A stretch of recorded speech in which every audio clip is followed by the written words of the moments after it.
এইটার আম একদিন খাওয়ার পর আপনাদের ভাইকে বলছিলাম এই আমটা অনেক মজা, যার কারণে এই বছর সেই গাছটা কিনা রাখছে। আচ্ছা, কেমন একটা মিষ্টি কি! এই আমটা খাওয়ার পরে যদি আপনি অন্য কোনো আম খান মজা পাবেন না আর কি। তখন কালকের এগুলো সবই তো আমাদের কেনা গাছের আম। আর এই যে দেখেন কি সুন্দর আম, কালারগুলো যে অসাধারণ। এখানে আগে বৃষ্টির মধ্যেই হঠাৎ করে রান্নাঘরে শব্দ পাইলাম, কিছু যেন আর কি মনে হইতেছে কি যেন টাইনা নিয়ে যাইতেছে, উল্টায় ফেলতেছে এই রকমের। তো এতক্ষণ পরে আমি যখন ঘর থেকে বের হয়েছি আম নিব, এখন আইসা দেখি যে আমাদের যে এখানে বড় টাঙ্কির গোড়ায় যে একটা বিশাল বড় অনেক পুরাতন গাছ ছিল সেইটা পড়ে গেছে ওই দিকে, একদম পুরা উপরায় পড়ছে। দেখাই আমি, একদম পুরা উপরায় পড়ছে আর কি। এই এত পুরাতন এত বিশাল একটা গাছ যে এইভাবে উপরায় পড়তে পারে এটা আর কি কল্পনার বাইরে। আমি তো জীবনে এরকম দেখি নাই যে এইরকম একটা গাছ এইভাবে পড়া যায় হঠাৎ করে আর কি। আমি বের হয়েছি এখন হইতেছে যে ওই যে নেটটা না আমাদের, ওই নেটে অনেক আম আসছে, আম পড়ছে।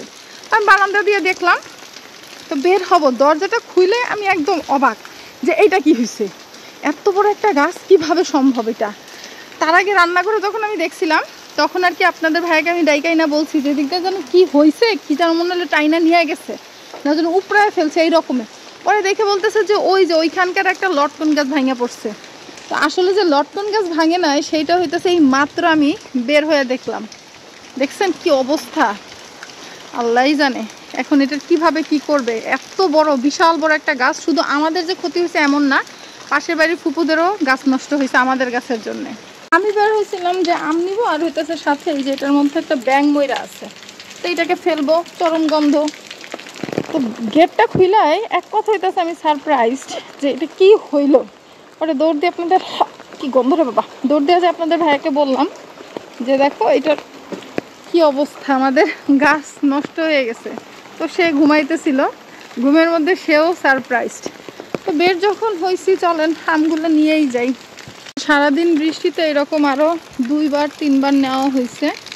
এটার উপরে এই সাইডে নেই, এই সাইডেই আছে। এইগুলোর এখন ধাক্কায় ওদিকে নিয়ে যাব। সারাটা দিন বৃষ্টি, কি যে একটা অবস্থা। এই যে এখনই তো গেছিলাম, এখনই গিয়েছিলাম আমি পটকায় গেছিলাম গাছের মতো। আম পইরা আছে, কত আম পইরা যাইতেছে এখন। আরো দেখি এই যে একটা, এখন এইখানকার গুলারে আনতে হবে। কিভাবে আনি, নিচে যা আনতে হবে। হ্যাঁ রে, কি একটা বিপদ। এই যে কাছে নিয়ে আসলাম, আপনাদের ভাইয়া হইলে একবারে বালতি কাঁচা দিয়ে নিয়ে যেত, বাট আমি হাতে হাতেই নেই, 1-2টা করে পারি।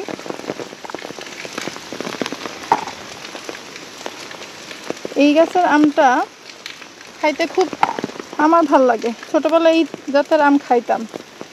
আমাদের এলাকায় ছিল একটা গাছ, তো এর জন্য এইটার আম একদিন খাওয়ার পর আপনাদের ভাইকে বলছিলাম এই আমটা অনেক মজা, যার কারণে এই বছর সেই গাছটা কিনা রাখছে আমার ভাসুরের কাছ থেকে আর কি। চাচাতো ভাসুর চাচিদের গাছ, তার কাছ থেকে এবার নিয়ে নিল। তার কাছ থেকে নিচে বললে ভুল হবে, উনি বিক্রি করে ফেলছে, সে ব্যাপারীর কাছ থেকে কিনে নিচ্ছে কি। এটা হচ্ছে থার্ড পার্টি সিস্টেমে কেনা হয়েছে। এই যে আম দেখেন, এখন সব আমে না এরকম শ্যাওলা পড়ছে, শ্যাওলা পড়তেছে, পুরান হয়ে গেছে আর কি। আমের সিজন শেষের দিকে। আর একটু টোকায় দেখি এদিকে পাই কি না, ঘাসের মধ্যে আম থাকে।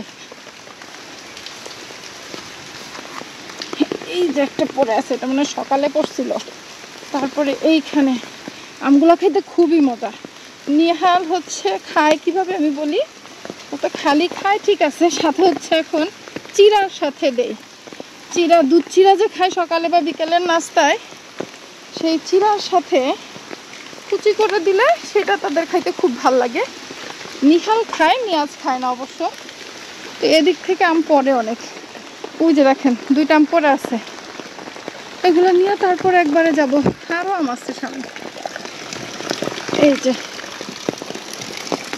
এই আমটা তো পুরাই ভচকায় গেছে, পইরা একদম ভচকা ভচকি অবস্থা। বৃষ্টির মধ্যে আপনাদেরকে নিয়ে বের হয়েছি আমি ভিডিও করতে। আমার কি সাহস দেখেন, তাও একা একা বের হয়েছি। কি করব, আপনাদের ভাইয়া হইতেছে কি গাছ পাক আম তো অনেক সুন্দর, দেখেন ঝুড়ির মধ্যে কি সুন্দর আম না। এরকম এই চিপায় চাপায় ঘাসের মধ্যে আম পড়া থাকে। আর সকাল থেকে এই পর্যন্ত অনেকবার বের হয়েছি, আম টোকাইছি। তো সামনে একটু যাই, আমি বাগানে যাব না, এখানে একটা দূর থেকে দেখছি পড়ছে, জাস্ট হইতেছে আমি সেটাকে নিব। এই আমের কালারটা দেখেন, অসাধারণ। এই যে আমাদের এখানে পড়ে আছে, বলেন নিজের ঘরের সামনে যদি এমন আম পড়ে থাকে সেটা না নিয়ে পারবেন? উঠানেও আম পড়ে আছে। এই উঠানের আবার একটা গাছ আছে যেটার আম আমার পছন্দ।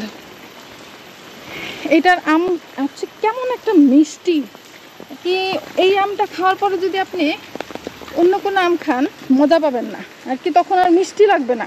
এটা হচ্ছে কড়া একটা মিষ্টি। এই যে নিয়ে নিলাম, চলেন দেখেন কি সুন্দর না কালার। ছাতা টানানোর জন্য বৃষ্টিতে এখানে একটা হুক বানিয়ে দিচ্ছি আমি। আমার যত হচ্ছে কেরামতি মেরামতি বুদ্ধি, যত কেরামতি মেরামতি বুদ্ধি হচ্ছে সব আমার কাছে পাবেন। অনেকগুলো নিয়ে আসছি,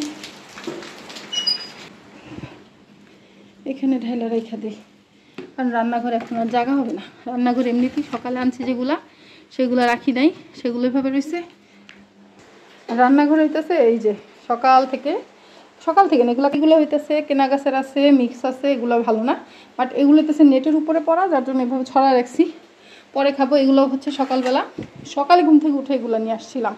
কেনা গাছের আম, সব কেনা গাছের, অন্য কোনো গাছ নেই। চলেন এটাও রাখি। এটার মধ্যে আবার কিছু সবজিও আছে। পশ্চিমে গেছিলাম যে খেতে পানি উঠছে কিনা দেখতে, তখন একটা বেগুন পাইলাম আর কয়েকটা ভেন্ডি পাইলাম, নিয়ে আসছি।